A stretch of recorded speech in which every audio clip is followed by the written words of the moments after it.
சமீபத்தில் சீரியல் நடிகை ஸ்ருதி நாராயணன் அவர்களுடைய அந்தரங்க வீடியோ வந்து சோஷியல் மீடியாவில் உலாவதை வந்து பார்த்தோம். டோட்டலி விக்டிம் ஒரு கான்டெக்ஸ்ட்டுக்கு கொண்டு வந்துட முடியாது ஸ்ருதி நாராயணன் விஷயத்தை.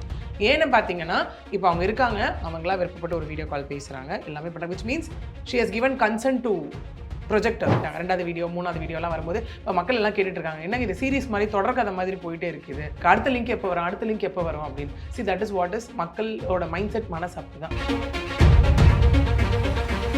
இப்படி எந்த விதத்தில் வந்து என்ன மட்டுமே இங்கே ப்ளேம் பண்ணிட்டு இருக்கீங்க, அந்த ஆண் யாருன்னு ஏன் யாருமே ப்ளேம் பண்ண ரெடியா இல்லைன்னு கேட்குறாங்க இந்த இடத்துல. அப்போ அந்த ஆண் யாருன்னு நீங்கள் தைரியமாக வெளில சொல்லணுமா வேணாமா? நீங்களாம் ஏங்க உங்களை போய் அசிங்கப்படுத்திக்கிறீங்க? இந்த மாதிரி தான் சான்ஸ் வாங்கணும்னு எதாவது இருக்கா என்ன? எவ்வளோ வேலைகள் இருக்குது, எவ்வளோ ப்ரொஃபஷன்ஸ் இருக்குது. அப்போது இப்போ இவங்க சொல்கிறது எப்படின்னா, அப்போ நேர்மையானவங்க யாருமே ப்ரொஃபஷனில் இல்லையா? ஒரு விஷயம் என்னோட ப்ரொஃபஷனுக்காக நான் பண்ணக்கூடிய ஒரு விஷயம், இது நான் இந்த இடத்துல ஒத்துக்கிட்டேன் அப்படின்னா அப்போ நான் அடுத்த கட்டத்துக்கு நான் போயிடுவேன் அப்படின்னு நினைக்கிறாங்க இல்லையா இந்த இடத்துல. ஸோ முதல்ல அவங்க மைண்டில் அவங்க என்ன ஃபிக்ஸ் பண்ணுறாங்கன்றது ஒன்று இருக்குது.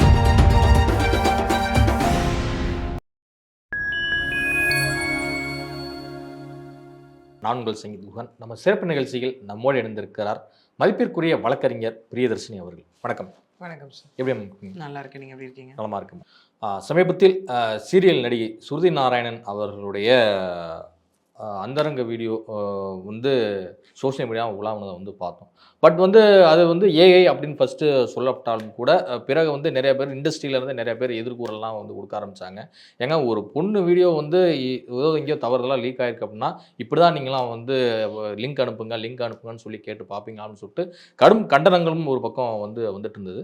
ஆனால் இது குறித்து ஸ்ருதி நாராயணன் தரப்பில் வந்து ஒரு இன்ஸ்டாவில் போஸ்ட் மட்டும் வந்து போட்டிருந்தாங்க. என்னைய வந்து இவ்வளவு தூரம் மோசமான கேள்விகளால் என்னை வந்து இவ்வளோ தூரம் மோசமாக சித்தரித்து பார்க்கணும்னு நினைக்கிற அந்த குரூர எண்ணங்கள், இந்த மாதிரி எண்ணம் கொண்ட ஆண்கள் வந்து ஏன் அந்த ஆண் யாருன்னு சொல்லி அப்படிலாம் கேள்வி கேட்கல அப்படிங்கிற மாதிரிலாம் ஒரு கேள்வி எழுப்பியிருக்காங்க.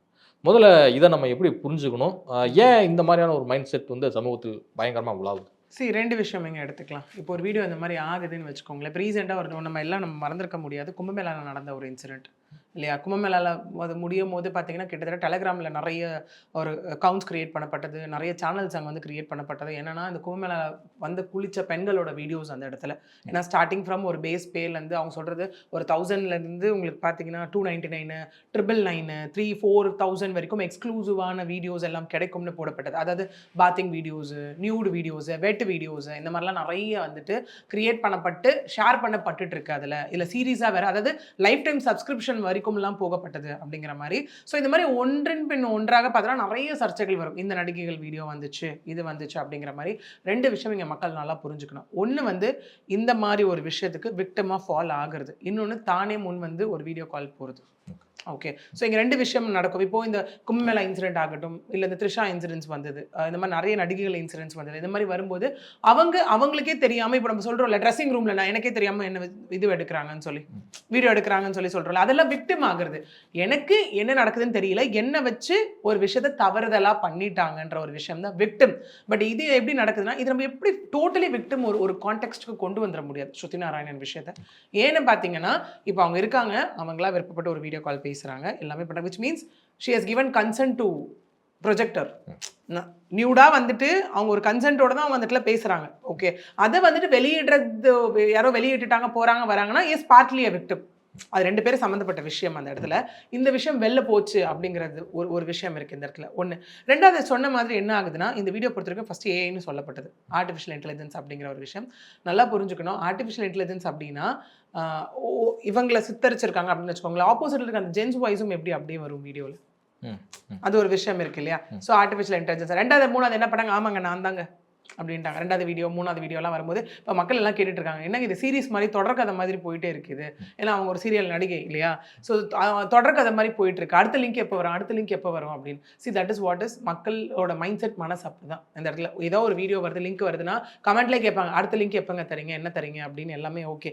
இங்கே அவங்க என்ன சொல்கிறாங்க ஸ்ருதி தரப்புல இருந்து அப்படின்னா, இது என்னது என்ன மனதளவில், உடல் அளவில், ஓகே மைண்ட் எல்லாமே என்னை வந்து ரொம்ப பாதித்த விஷயமா இது இருக்குது. ஏன் இப்படி கொடூர எண்ணத்தோடு இருக்கீங்க? உங்கள் அக்கா கிட்டேயோ தங்கச்சிக்கிட்டேயோ அம்மா கிட்டேயோ போய் தான் நீங்கள் கேட்பீங்களா அப்படிங்கிற மாதிரிலாம் அவங்க அந்த இடத்துல கேட்டிருக்காங்க. எல்லாமே ஒரு விஷயம். ஓகே, இந்த மாதிரி கேட்பீங்களா வைப்பீங்களா எல்லாமே சொல்கிறது ஓகே, அது எல்லாமே. பட் ஏன் அவங்க அந்த மாதிரி ஃபர்ஸ்ட் ஆஃப் ஆல் ஒரு விஷயத்துக்கு போகணும், வீடியோக்குள்ளே அவங்க போகணும் அப்படிங்கிறது ஒன்று. அந்த கமிட்மெண்ட்டை ஏன் அந்த கமிட்மெண்ட்டை ஏன் கொடுக்கணும் ஒன்று. ரெண்டாவது வந்துட்டு இப்போ சொல்கிறாங்களே அது யார் என்ன ஏன்னு வந்துட்டு மக்கள் கேட்குறாங்க. அந்த பக்கம் இருந்த ஆண் யார் அப்படி இப்படின்லாம் சொல்லி கேட்குறாங்க. அது வந்து நான் பாய் ஃப்ரெண்டோ இல்லை வந்து அட்ஜஸ்ட்மெண்ட்டுக்காக போனணும் இல்லை எனக்கு யாராவது சான்ஸ் கொடுக்குறேன்னு சொல்லி கூப்பிட்டாங்களோ அது எல்லாமே இருக்குல்ல அந்த இடத்துல. மக்கள் ஏன் இதெல்லாம் கேட்குறாங்க? ஒன்ஸ் உங்கள் பர்சனலாக இருந்தால் கேட்க மாட்டாங்க. ஓகே, இது பப்ளிக் பிளாட்ஃபார்ம்னு ஒன்று வருது, ஓகே கேட்குறாங்க. இன்னொன்று இது யார் எடுத்து சர்க்குலேட் பண்ணா என்ன ஏது அப்படிங்கிற விஷயம் இருக்கு இல்லையா? அந்த ஆணை பற்றி ஏங்க யாருமே கேட்க மாட்டேங்கிறீங்க அப்படின்னு அந்த இடத்துல சொல்லியிருக்காங்களே. இப்போ நீங்கள் என்ன பண்ணியிருக்கணும், இது எப்படி பர்சனல் பப்ளிக்கு நம்ம பிரிக்கலாம் இந்த இடத்துல. ஓகே சரி, நீங்கள் ஒருத்தரோட வீடியோ கால் பேசுகிறீங்களோ இல்லை சான்ஸ்க்காக நீங்கள் ஏதோ ஒரு ஆடிஷன் கால் அட்டன் பண்ணுறீங்களோ, எந்த ஆடிஷன் கால் எதுவுமே வந்து ஒரு நார்மல் ஒரு ஹீரோயின் சான்ஸ்க்கோ இல்லை ஒரு சப்போர்ட்டிங் ஆக்ட்ரஸ் சான்ஸ்க்கோ நியூடாவான்னு யாருமே சொல்லலை அந்த இடத்துல. ஓகே, அப்படி ஒரு ஆடிஷன் கால் நீங்கள் அட்டன் பண்ணுறீங்கன்னு வச்சுக்கோங்களேன், அது உங்களோட பர்சனல். ஓகே, அதை மீறி அது பப்ளிக் பிளாட்ஃபார்முக்கு ஒரு விஷயம் வந்துருச்சுல, அப்போ நீங்கள் என்ன பண்ணியிருக்கணும்? நேராக போய் போலீஸ் கிட்ட கம்ப்ளைண்ட் கொடுத்துருக்கணுமா வேணாமா? இல்லை உட்காந்த இடத்துலேருந்து சைபர் கிரைம் போர்ட்டலில் ஒரு ஆன்லைன் கம்ப்ளைண்ட் பண்ணியிருக்கணுமா? 1930 கால் பண்ணியிருக்கணுமா? இதெல்லாம் பண்ணியிருக்கணும்ல. இது ஏங்க அவங்கள பற்றி யாருமே கேள்வி கேட்க மாட்டேங்கிறாங்க அப்படின்னா அப்போ விச் மீன்ஸ் உங்களுக்கு இந்த கன்சென்ட் இல்லைன்னு தானே அர்த்தம் அந்த இடத்துல. அதாவது வெளியே விட்டதுக்கான கன்சென்ட் நீங்கள் மியூச்சுவலாக தான் பேசியிருக்கீங்க அந்த இடத்துல, அது கன்சென்ட் இருக்குது உங்களுக்கு. இது ஒன்ஸ் பப்ளிசைஸ் ஆகும்போது பப்ளிக் பிளாட்ஃபார்முக்கு இந்த விஷயம் வரப்போ அப்போ இமீடியட்டாக நீங்கள் பண்ணியிருக்கக்கூட வேலை என்ன பண்ணியிருக்கணும் அப்படின்னா 2 டர்ன் எடுத்துருக்கலாங்க. ஒன்றும் இல்லைங்க நான் ரொம்ப நல்லவ, அது ஏங்க எனக்கே தெரியாமல் இந்த மாதிரி இந்த விஷயம் நடந்துருச்சுன்னு போய் ஒரு கம்ப்ளைண்ட் கொடுத்துருக்கலாம். இல்லையா ஆமாங்க நான் ஒரு விஷயம் பண்ணேன், விச் மீன்ஸ் அக்செப்டன்ஸ். நான் ஒரு விஷயம் பண்ணேன் அந்த இடத்துல, ஒரு ஆடிஷன் காலோ இல்லை யார்கிட்டயோ நான் ஏதோ அந்த இடத்துல பேசிகிட்டு இருந்தேன், பட் இதை எடுத்து சர்க்குலேட் பண்ணிட்டாங்க, இது யாருன்னு எனக்கு கண்டுபிடிங்க, இல்லைனா எனக்கு இன்னார் மீது சஸ்பெக்ட் உள்ளது, இவங்கெல்லாம் என்னோட சர்க்கிளில் இருக்காங்க, சஸ்பெக்ட் இருக்குது, அவங்க மேலே ஆக்ஷன் எடுங்கன்னு சொல்லணுமா வேணாமா? ஏன் இது ரெண்டுமே நீங்கள் பண்ணலை? இது ரெண்டுமே நீங்கள் பண்ணாமல் ஏன் சோஷியல் மீடியாவில் உட்காந்து அவங்கள கேள்வி கேட்க மாட்டீங்களா, இவங்களை கேள்வி கேட்க மாட்டீங்கன்னா? அவங்க போட்டிருக்க வேர்ட்ஸ் எல்லாமே இங்கே பார்த்தீங்க அப்படின்னா நான் சொன்ன மாதிரி மொதல் விஷயம் ஏன்ற மாதிரி சொல்லியிருக்காங்க. ரெண்டாவது விஷயம் மூணாவது விஷயம் போகும்போது அவங்க என்ன சொல்லியிருக்காங்கன்னா, இல்லை இது வந்துட்டு ஆமாம் அப்படிங்கிற ஒரு விஷயமும் சொல்லிட்டு this is human life, this is not an entertainment. நீங்கள் லிங்கை மாற்றி ஷேர் பண்ணி இங்கே உட்காந்து பார்த்துக்கிறதுக்கான ஒரு என்டர்டைன்மெண்ட் கிடையாது. ப்ளஸ் நீங்கள் எப்படி எந்த விதத்தில் வந்து என்ன மட்டுமே இங்கே ப்ளேம் பண்ணிட்டு இருக்கீங்க, அந்த ஆண் யாருன்னு ஏன் யாருமே ப்ளேம் பண்ண ரெடியா இல்லைன்னு கேட்குறாங்க இந்த இடத்துல. அப்போ அந்த ஆண் யாருன்னு நீங்கள் தைரியமாக வெளில சொல்லணுமா வேணாமா? சொல்லணும் இல்லை. Police complaint is something. நீங்கள் போறீங்க இப்போ இவ்வளோ பேர் உங்களை தூத்துறாங்களே அந்த இடத்துல உட்காந்து எல்லாமே பண்ணுறாங்களே, அந்த ஆண் இவர் தான் என்ன அட்ஜஸ்ட்மெண்ட் கூப்பிட்டாரு நீங்கள் ஏன் சொல்லலை? இப்போ 2 கதை இருக்குங்க போகும்போது. ஒன்று வந்துட்டு என்னை த்ரெட்டன் பண்ணி, இப்போ சில நிறைய பெண்கள் பாதிக்கப்படுறது அதனால தான், என்னை ஏதோ ஒரு வகையில் த்ரெட்டன் பண்ணி அவங்க வந்து செக்ஷுவல் ஃபேவர்ஸ்க்காக யூஸ் பண்ணிக்கிறதா இருக்கட்டும், இல்லை வீடியோ கால் வர சொல்கிறதா இருக்கட்டும், அந்த மாதிரி விஷயம் நடக்கும்.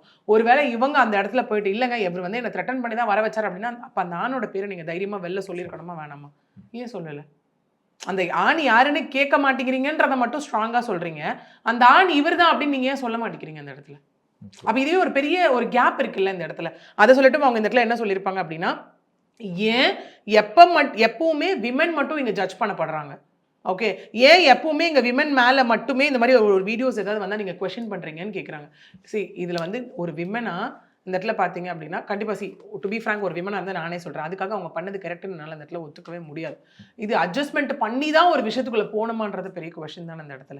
பெண்ணுக்குன்னு ஒரு விஷயம் இருக்குது. இன்னைக்கு ஏன் வந்துட்டு ஒரு பெண்ணை வந்துட்டு ஒரு 2 நிமிஷத்துக்கு அதிகமாக பார்த்தாலே அது தவறுன்னு நம்ம ஏன் சொல்கிறோம், ஸ்டாக்கிங்னு சொல்கிறோம். ஒரு பெண்ணோட பெர்மிஷன் இல்லாமல் புகைப்படம் எடுத்தாலே that is voyeurism, insulting modesty of women. ஒரு பெண்ணினுடைய அடையாளத்தையே கொச்சப்படுத்துற விதம்னு நம்ம சொல்றோம்ல, நீங்களாம் ஏங்க உங்களை போய் அசிங்கப்படுத்திக்கிறீங்க? இந்த மாதிரி தான் சான்ஸ் வாங்கணும்னு எதாவது இருக்கா என்ன? எவ்வளோ வேலைகள் இருக்கு, எவ்வளோ ப்ரொஃபஷன்ஸ் இருக்கு. அப்போ இப்போ இவங்க சொல்றது எப்படின்னா, அப்போ நேர்மையானவங்க யாருமே ப்ரொஃபஷன்ல இல்லையா?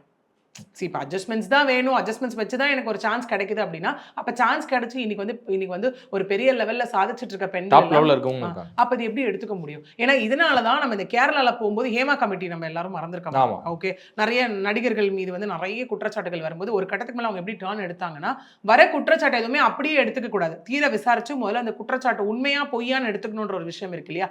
இப்போ யோசிச்சு பாருங்களேன், இந்த மாதிரி அவங்க வந்து வீடியோ காலுக்கு எல்லா கன்சென்ட்டும் கொடுத்துட்றாங்க, கொடுத்து நாளைக்கு அவர் என்ன வர வச்சாரு அப்படின்னு போய் சொன்னா தவறுதான், பேஸா தவறுதான். பட் நம்ம லீகலி லாஜிக்கலி இந்த இடத்துல எடுத்துட்டு போனோம்னா அப்போ இவங்க எல்லாமே பண்ணிடுவாங்க, கூட சேர்ந்து எல்லாமே ஒத்துழைச்சிருவாங்க. ஒத்துழைச்சிட்டு அதுக்கப்புறம் போயிட்டு என்ன இவர் இப்படி கூப்பிட்டாரு அப்படி கூப்பிட்டான்னு சொல்றது எந்த விதத்துல நியாயமா இருக்கும்? செஞ்சதும் தவறு தானே. உங்களுக்கு பிடிக்கலையா அப்போ நீங்கள் ஒதுங்கிடணும்ல. அப்போ எனக்கு நீ அட்ஜஸ்ட்மெண்ட் கொடுத்தா நீ எனக்கு வீடியோ, ஏன்னா அந்த இடத்துல வீடியோவில் பார்த்தீங்கன்னா அவர் அந்த சொல்கிறதெல்லாம் செய்யக்கூடிய அளவுக்கு இருக்கணும். நான் இந்த இடத்துல பார்த்தேன் மக்கள் பேசினது ஆக்சுவலி. என்னென்ன ஸ்மோக் பண்ணி புகை விடுறதா இருக்கட்டும், அந்த இன்ஸ்ட்ரக்ஷன்ஸ் படி அவங்க சில விஷயங்கள் அங்கே செய்கிறதா இருக்கட்டும், அந்த மாதிரி எல்லாமே இருக்குது அந்த வீடியோவில் அப்படிங்கிற மாதிரி. ஓகே, ஸோ அப்படி இருக்கும்போது அப்போ நீங்கள் என்ன பண்ணுறீங்க, மியூச்சுவலாக எல்லாத்தையுமே ஒத்துக்கிட்டு தானே பண்ணுறீங்க. ஒரே விஷயம் இங்கே கேப் அதுதான். ஒரு விஷயம் கன்சென்ட் இல்லாமல் நடக்குதா, கன்சென்ட்டோட நடக்குதா, அதுதான். கன்சென்ட் இல்லாமல் நடந்தது அப்படின்னா S it is a crime. அப்போ நீங்கள் அதுக்குண்டான அடுத்த கட்ட லீகல் விஷயத்தை எடுத்துடணும். பின்னர் அவங்க ஏதாவது புகார் கூட தெரிவிச்சிருக்கலாம், இன்னும் அழிக்கல. புகார் போட்டோங்க. அதுக்கு முன்னாடி இவர் தான் இந்த ஆணுன்னு ஏன் உங்களால் சொல்ல முடியல? சரி, இவ்வளோ பேர் அந்த ஆணை பற்றி கேள்வி கேட்குறாங்களே மீடியாவில், யார் அந்த ஆணுன்னு சொல்லுங்கன்னு சொல்லி கேட்குறாங்களா? நீங்கள் என்ன சொல்கிறீங்க? கான்ட்ரடிக்டரியாக இருக்கா இது? பப்ளிக் கேட்குறாங்க. அப்போ நீங்கள் என்ன சொல்லணும்? எப்போ பார்த்தாலும் ஏங்க பொண்ணையே குற்றம் சொல்கிறீங்க, இவர் தாங்க அந்த ஆணுன்னு ஏன் சொல்ல முடியல உங்களால்? ஏன் நீங்கள் சொல்ல மாட்டிக்கிறீங்க? இப்போ நிறைய பேர் வெளில வந்து ஓப்பனாக சொல்கிறாங்கல்ல, இவர் வந்து என்ன அட்ஜஸ்ட்மெண்ட்டு கூப்பிட்டாரு, பேர்களை குற்றச்சாட்டு வைக்கிறாங்கல்ல, அட்ஜஸ்ட்மெண்ட் கூப்பிட்டாரு, இவர் போனால் அந்த இடத்துல வந்து பெண்களை விட மாட்டார், பெண்கள் வந்து மிஸ்யூஸ் பண்ணுவார், அப்படியெல்லாம் தைரியமாக ஒரு பேர் வைக்கிறாங்க அப்படின்னா அப்போ அவங்க அந்த எவிடன்ஸோட அப்போ அந்த இடத்துல பேர்கள் வைக்கிறாங்கல்ல. எப்படி நீங்கள் வந்து கொந்தளிக்கிறாங்கல்ல, இவங்க விமனை தப்புன்றீங்கன்னு கொந்தளிக்கிறாங்க. அப்போ கொந்தளிக்கிறவங்க அட் த சேம் டைம் அந்த ஆண் யாருன்னு சொல்லணுமா வேணாமா? இப்போ நம்ம விமென்ஸே எடுத்துக்கலாமே, மாதர் சங்கங்களே எடுத்துக்கலாமே, பெண்ணுக்கு ஒன்று ஏதாவது ஒன்றுனா வெளில வருவாங்கல்ல. பெண்களும் இங்கே ஃபேக் ஃபெமினிசம் அப்படிங்கிற பேரில் தவறு செய்கிறாங்கல்ல. இதே தான் நான் பேட் கேர்ள் மூவி பற்றி பேசுகிறப்போ நான் பேசியிருந்தேன். சிம்பிளி பெண்ணுங்கிறதுனால ஐ கேனாட் பிளைண்ட்லி பெண்ணை சப்போர்ட் பண்ண முடியாது இந்த இடத்துல. இதே பேட் கேர்ள் மூவி நம்ம பேசும்போது இதான் சொல்லியிருந்தோம். சொசைட்டிக்கு அது என்ன சொல்ல வருது? ஒருவேளை அதில் ஒரு விதமான கிளைமேக்ஸ் வந்துட்டு இந்த மாதிரிலாம் நீங்கள் இருந்தீங்க அப்படின்னா இந்த சொசைட்டி சீர்கேடு, பெண் குழந்தைகள் இப்படிலாம் ஏமாந்து போகணும்னு ஒரு மெசேஜ் வச்சுருந்தாங்கன்னு வச்சுக்கோங்க, சரியான மூவி அந்த இடத்துல. ஓகே, இவ்வளோ விஷயங்கள் பெண்ணை வந்துட்டு இப்படி தான் இருக்கணுங்கிறாங்க, இவ்வளோ பேர் கூட செக்ஸ் வச்சுக்கணும், பாடி கவுண்ட்டுன்றாங்க. இப்போயே மாதர் சங்கங்கள் வெளியே வரல. ஒரு விஷயம் பெண்களுக்கு அநீதி நடக்கும்போது வெளில வரீங்க, அட் த சேம் டைம் பெண்கள் இப்படிலாம் பேசக்கூடாதுப்பா, பெண்கள் இப்படிலாம் பண்ணக்கூடாதுப்பா, அவங்க வெளில வந்திருக்கணும்ல. ஏன் அவங்க வந்து இந்த இடத்துல வெளில வரல? ஏன்னா இந்த இடத்துல இவங்க சொல்கிற மாதிரி பார்த்தீங்கன்னா, இவங்க மட்டும் போய் இந்த இடத்துல கம்ப்ளைண்ட் ரெஜிஸ்டர் பண்ணியிருந்தாங்கன்னா கண்டிப்பாக நான் சொன்ன மாதிரி இன்ஃபர்மேஷன் டெக்னாலஜி ஆக்ட் எல்லாமே உள்ள இன்க்ளூட் ஆயிருக்கும். அதாவது section 66E violation of privacy. இப்போ இவங்க சொல்கிறாங்களே ப்ரைவேட்டாக 2 பேரும் பேசினது எப்படி வந்ததுன்னு தெரிலன்னு, அப்போ உங்களுக்கு யார் மேலே சஸ்பெக்ட் இருக்கோ நீங்கள் போய் கம்ப்ளைண்ட் கொடுத்துருக்கணும்ல அந்த இடத்துல. இதுக்கே நீங்கள் பனிஷ்மெண்ட் பார்த்தீங்கன்னா 3 years to ஃபைன், 3 years இருக்குது ப்ளஸ் 2 lakhs ஃபைன் இருக்குது. அடுத்தது செக்ஷன் 67 ஆஃப் IT ஆக்ட். இது வந்து publishing R transmitting obscene material. அதாவது ஒரு விஷயத்தை செக்ஷுவல் ரிலேட்டடோ இல்லை இந்த மாதிரி ஒரு விஷயத்தை வந்து ஆன்லைனில் வந்துட்டு வேறு அனுப்பிட்டே இருக்கிறது. அப்போ அதுக்கு உண்டானதும் இதில் இன்வால்வ் ஆகுது. அது வந்து 10 lakhs 5 years இம்ப்ரெசன்மெண்ட். இது ஃபஸ்ட் டைம். செகண்ட் டைம் அஃபெண்டராக இருந்தால் 7 வருஷம் அப்படி போகும். 3ஆவது section 67A of IT act. இது வந்து செக்ஷுவலியும் ஒரு விஷயம் இருக்குல்ல, நியூடாவோ எதுவோ அது வந்து அனுப்புறது ஆன்லைனில். இதுக்கு பனிஷ்மெண்ட் 7 years to 10 lakhs. ஐபிசிலையும் பார்த்தீங்கன்னா 3 செக்ஷன் வரும். 354C, அதாவது வாயரிசம். நான் சொன்னேன்ல, அந்த பெண்ணுக்கே தெரியாமல் ஒரு ஃபோட்டோஸ், வீடியோஸ், கன்சென்ட் எல்லாம் எடுத்து அனுப்புறது. 3 years to 7 years. Section 509 outraging modesty of women. பெண்ணுன்ற ஒரு அடையாளத்தையே கொலைக்கக்கூடிய ஒரு விஷயம். 3 years பனிஷ்மெண்ட். ஃபைனல் செக்ஷன் பார்த்தீங்கன்னா செக்ஷன் 500 டிஃபமேஷன் 2 years. இவங்க சொல்கிறாங்கல்ல, என் பேரில் மட்டும் அவதூறு பரப்புறீங்க வைக்கிறீங்க அப்படியெல்லாம் சொல்லி பனிஷ்மெண்ட் இருக்காங்களே. உங்களுக்கு இவ்வளோ ரெமெடிஸ் இருக்குல்ல, நீங்கள் லீகலாக போகல. அதுவே ஃபர்ஸ்ட் ஆஃப் ஆல் பெரிய கொஸ்டின் மார்க் தான் இந்த இடத்துல. ஏன்னா இப்போ இவங்க வந்து ஒரு வேலை அந்த ஃபேக் ஃபெமினிஸ்ட் பெண்ணு என்ன வேணால் பண்ணிடலாம் அப்படின்னு நினச்சிட்டு இருக்காங்களா என்னன்னு தெரியல. ஸ்டில் இது எப்படின்னா, ஓகே இப்போ எல்லாம் பேசும்போது சொல்லுவாங்க, நீங்கள் என்னம்மா பொண்ணாக இருந்துட்டு இப்படி பேசுகிறீங்க, இது ஆணாதிக்கம் சொசைட்டி அப்படி எல்லாமே சொல்கிறது இருக்குது. பட் ஒரு பொண்ணு அப்படின்னும் போது அது ரியல் ஃபெமினிசம் ஒரு விஷயத்துக்குள்ளே இருக்கணும் அந்த இடத்துல. ஓகே, ஏன்னா ஒரு விமன் எம்பவர்மெண்ட் நோக்கி நான் போவேன்றதுக்கும் இந்த மாதிரி நான் உட்காந்து நியூடாக பேசுவேன், நியூடாக நான் எல்லாமே பண்ணுவேன், எனக்கு ஒரு விஷயம் வேணும்னா நான் அட்ஜஸ்ட்மெண்ட் வரைக்கும் எல்லாமே போவேன் அப்படிங்கிறது, விச் மீன்ஸ் ஒரு தப்பான எக்ஸாம்பிள் செட் பண்ணதில்லை. நாளைக்கு அப்போ இவங்க ஒரு ஓப்பனாக சொல்கிறாங்க ஒரு இடத்துல உட்காந்து, இந்த மாதிரி ஒரு கால் வந்துருச்சு, நாளைக்கு ஒரு ஆப்பர்ச்சுனிட்டி கிடைக்குதுன்னு வச்சுக்கோங்களேன். அன்றைக்கி அந்த மாதிரி நான் நியூடாக கால் பேசி தான் எனக்கு ஒரு ஆப்பர்ச்சுனிட்டி கிடைச்சதுன்னு சொன்னால் அப்போ அது அடுத்து வர ஜென்ரேஷன் மைண்டில் ஃபிக்ஸ் ஆகுமா ஆகாது? இப்படி பண்ணால் இதை பண்ணால் மட்டும்தான் நமக்கு கிடைக்கும் போல அப்படின்ற மாதிரி விஷயம், which means she is guiding wrongly இல்லை இந்த இடத்துல. ஸோ இவங்க சொல்கிறது எல்லாமே இதில் ரொம்ப கான்ட்ரடிக்டரியான ஃபேக்ட் மட்டும்தான். அட் த சேம் டைம் இவங்க இதில் விக்டிம் ஆயிட்டாங்கன்றதை கண்டிப்பாக நம்மளால் அக்செப்ட் பண்ணவே முடியாது. தொடர்ந்து தமிழ் சினிமாவாக இருக்கட்டும், மலையாள சினிமாவாக இருக்கட்டும், பாலிவுட்டாக இருக்கட்டும், எல்லாத்துலேயுமே வந்து பார்த்திங்கன்னா பல்வேறு இது மாதிரியான குற்றச்சாட்டுகள் வந்து முன்வைக்கப்படுது. வாய்ப்பு கேட்டு போனோன்னா இவங்க வந்து என்னை பெட்ரூம் கலைக்கிறாங்க அப்படிங்கிறதுலாம் நிறைய நடிகைகளும் சரி, நிறைய ஆர்டிஸ்ட்டுமே வந்து கம்ப்ளைண்ட்லாம் கொடுத்த விஷயங்களெல்லாம் நம்ம பார்த்தோம். அப்படி இருந்தும் கூட இன்னுமே வந்து இப்போ வரக்கூடிய புது கலைஞர்களுக்கு ஒரு அவேர்னஸ் வந்து இன்னும் கிரியேட் ஆகலை அப்படின்னு நினைக்கிறீங்க? கண்டிப்பாக. சரி, இப்போ நீங்கள் சொன்னீங்க இல்லையா, பெட்ரூமுக்கு கூப்பிடுறாங்க, இதெல்லாம் பண்ணுறாங்கன்னு. அந்த இடத்துல ஃபோர்ஸ்ஃபுல்லாக இருக்கிறது வேற, இவங்களா விருப்பப்பட்டு போகிறது வேற. சரி, விருப்பப்பட்டு தானே போகிறீங்க, அப்போ எல்லாத்துக்கும் ஒத்துக்கிட்டு தானே போகிறீங்க. இப்போ நடக்கிற பெரும்பாலான ஆடிஷன்கள் வந்து பார்த்தீங்கன்னா, அவங்க ஆஃபீஸ் வந்து லொக்கேஷன் ப்ரொடக்ஷன் ஆஃபீஸுக்கு கூப்பிடுவாங்க, அதில் வந்து டெஸ்ட் ஷூட் எடுப்பாங்க. டெஸ்ட் ஷூட்டில் அவங்க வந்து செலக்ட் ஆனால் மட்டும்தான் வந்து அவங்களுக்கு வந்து வாய்ப்பே வந்து தரப்படும். மெயினில் சீரியலாக இருக்கட்டும், சினிமாவாக இருக்கட்டும். அப்படி இருக்கும்போது எப்படி ஒரு பெண் வந்து இது மாதிரி ஆன்லைன்லேயே ஆடிஷன் வந்து நாங்கள் இது பண்ணுறோம் அப்படின்னு சொல்லிட்டு அதை வந்து நம்புறாங்க? அதுவே ஃபர்ஸ்ட் ஆஃப் ஆல் இதே மாதிரி நிறைய நடக்குது. இப்போ இன்ஸ்டாகிராமே டார்கெட் நீங்கள் எடுத்துக்கிட்டீங்கன்னு வச்சுக்கோங்களேன். சில பேர் ரொம்ப மாடல்ஸாக போட்டுட்டு என்ன சொல்கிறது சீக்கிங் ஃபார் இது ஆப்பர்ச்சுனிட்டி அந்த மாதிரிலாம் ஃபார் சான்ஸ்ன்னு போடுறாங்கன்னு வச்சுக்கோங்களேன். அந்த மாதிரி பெண்கள் எல்லாம் டார்கெட் செய்யப்பட்டு அவங்கள வந்து நீங்கள் சொல்ல ஒரு இடத்துக்கு வா ஷூட்டுக்கு அப்படின்னு கூப்பிட்டு போய் அங்கே தவறாக நடக்கிற முயற்சிகளும் நடக்குது அந்த இடத்துல. இல்லைனா அவங்க வந்து ட்ரெஸ் சேஞ்ச் பண்ணுற ஒரு இடமா இருக்கட்டும், இல்லை அவங்க ஃபோட்டோஸ் எடுக்கும்போது வேறு கண்ணோட்டத்தில் அவங்கள வந்து ஃபோட்டோஸ் எடுத்து அதுக்கப்புறம் அவங்கள த்ரெட்டன் பண்ணி அவங்கள அதுக்கப்புறம் செக்ஷுவல் இதுக்காக கூப்பிடுற விஷயங்கள் எல்லாமே இருக்கட்டும். ஓகே, சில பேர் என்ன பண்ணுவாங்க, அந்த மாதிரி கூப்பிட்டாங்கன்னா அதோட போகிறத ஸ்டாப் பண்ணிடுவாங்க. ஒன்று. ரெண்டாவது, இப்போ நீ வரல அப்படின்னா இதெல்லாம் நான் ஆன்லைனில் போட்டுருவேன்னு சொல்லும் போது அங்கே போகிற பெண்களும் இருக்காங்க. மூணாவது, இதை நம்ம ஒத்துக்கிட்டா இது என்ன ஒரு விஷயம், என்னோட ப்ரொஃபஷனுக்காக நான் பண்ணக்கூடிய ஒரு விஷயம், இதை நான் இந்த இடத்துல ஒத்துக்கிட்டேன் அப்படின்னா அப்போ நான் அடுத்த கட்டத்துக்கு நான் போயிடுவேன் அப்படின்னு நினைக்கிறாங்க இல்லையா இந்த இடத்துல. ஸோ முதல்ல அவங்க மைண்டில் அவங்க என்ன ஃபிக்ஸ் பண்ணுறாங்கன்றது ஒன்று இருக்குது. இப்போ அதுவே கேட்பாங்க, ஏன் அந்த கூப்பிடுற ஆணுக்கு அறிவு இல்லையா அப்படின்னு கேட்குறாங்க. நானும் அதே தான் கேட்குறேன். ஆண்கள் கூப்பிடுறாங்களே, போகிற பெண்களுக்கு அறிவு இல்லையா அந்த இடத்துல? ஆண்கள் தவறுன்னு தெரியுது இல்லையா அந்த இடத்துல? அப்போ நீங்கள் என்ன பண்ணணும், லீகலாக போயிட்டு கம்ப்ளைண்ட் கொடுக்கணும். இல்லை என் மனசாட்சிக்கு இது விரோதமாக இருக்குது, நான் இப்படி எந்த வாய்ப்பும் ஏற்படுத்திக்க நான் விரும்பலை, அதனால் இதை விட்டு நான் ஒதுங்கி இருக்கணும் நீங்கள். ஓகே, நம்ம எல்லாம் போகிறதும் போயிட்டு நமக்கு சான்ஸ் கிடைக்கும்னு சொல்லி எல்லாம் சில பேர் என்ன பண்ணுவாங்கன்னா இந்த மாதிரி பொய்யா சான்ஸ் உனக்கு தரேன்னு சொல்லி ஒரு ஆசையை கிரியேட் பண்ணிவிட்டு செக்ஷுவல் நீட்ஸ் ஃபேவர்ஸ் எல்லாமே முடிஞ்சப்பறம் அப்படியே விட்டுட்டு போயிடுவாங்க அந்த இடத்துல. அந்த இடத்துல ஐயோ போச்சு அம்மா போச்சு அப்படின்னா ஏன்னா இப்போ நம்ம இங்கே ஏன் ஆணுக்கும் பெண்ணுக்கும் நம்ம இவ்வளோ தூரம் கருப்புன்னு பேசிகிட்டு இருக்கோம். ஆண்களுக்கும் அதே கருப்பு இருக்குது. பட் அதே ஒரு ஆண் வந்து 10 பேர்கிட்ட அங்கே போனாலும் அவங்களுக்கு எந்த ஒரு பயாலஜிக்கல் டிஃப்ரென்ஸும் அவங்க வரப்போகிறது இல்லை. பட் இங்கே பாதிக்கப்படுறது யார்? கர்ப்பப்பை, குழந்தை, பெண்ணுடைய பயாலஜிக்கல் சேஞ்ச் இதெல்லாம் பெண்களுக்கு இந்த இடத்துல இருக்க தானே போகுது. ஓகே, அந்த ஒரு விஷயம் தான் நம்ம பெரிய டிஃப்ரென்சியேஷனாக அந்த இடத்துல வந்து நம்ம சொல்லிட்டு இருக்கோம். ஸோ இது அவேர்னஸ் இல்லாமலாம் கண்டிப்பாக கிடையாது. அவேர்னஸ்லாம் நிறையவே இருக்குது.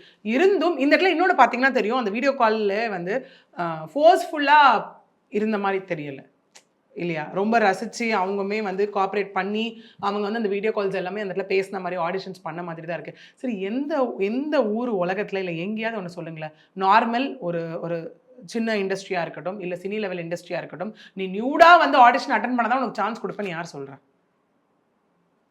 அந்த மாதிரி எதுவுமே இருக்க நமக்கு என்ன சொல்கிறது, ஒரு ஸ்டாண்டர்டைஸ்டு ஃபார்மேட்டில் அந்த மாதிரி இருக்க மாதிரி நமக்கு தெரியல. அப்போ விச் மீன்ஸ் இங்கே எல்லாமே இவங்களே அக்செப்ட் பண்ணிட்டு போகிறது எல்லாமே போகிறாங்க இல்லையா? அட் த சேம் டைம் ஆண்கள் செய்கிறதும் இங்கே தவறான விஷயம் தான். இதில் வந்து நம்ம பெண்ணோடைய இந்த விஷயத்தை நம்ம யூஸ் பண்ணிப்போம். சில பேர் நினச்சிப்பாங்க இந்த பெண்ணுக்கு சினிமாவில் வர்றது மட்டும்தான்டா எய்ம் அப்படின்னு சில ஆண்கள் முடிவு பண்ணிட்டா அதை யூட்டிலைஸ் பண்ணணும்னு நினைக்கிறாங்கல்ல, அதுவே முதல்ல தவறான எண்ணம் தான். அது வேணா அவங்க கம்ப்ளைண்ட் கொடுத்தாதான் நீங்கள் லீகல் பிளாட்ஃபார்ம் வரலாம். இவ எங்கே கம்ப்ளைண்ட் கொடுக்க போகிறா, இவள் வந்து நம்ம அப்படியே ஆஃப் பண்ணி வச்சிடலாம்னு நினைக்கிறாங்கல்ல, அது வந்து மனசாட்சிக்கு விரோதமான செயல் தான். ஃபர்ஸ்ட் இதுவரை உங்கள் பல்வேறு கருத்து கொடுப்பது நன்றி.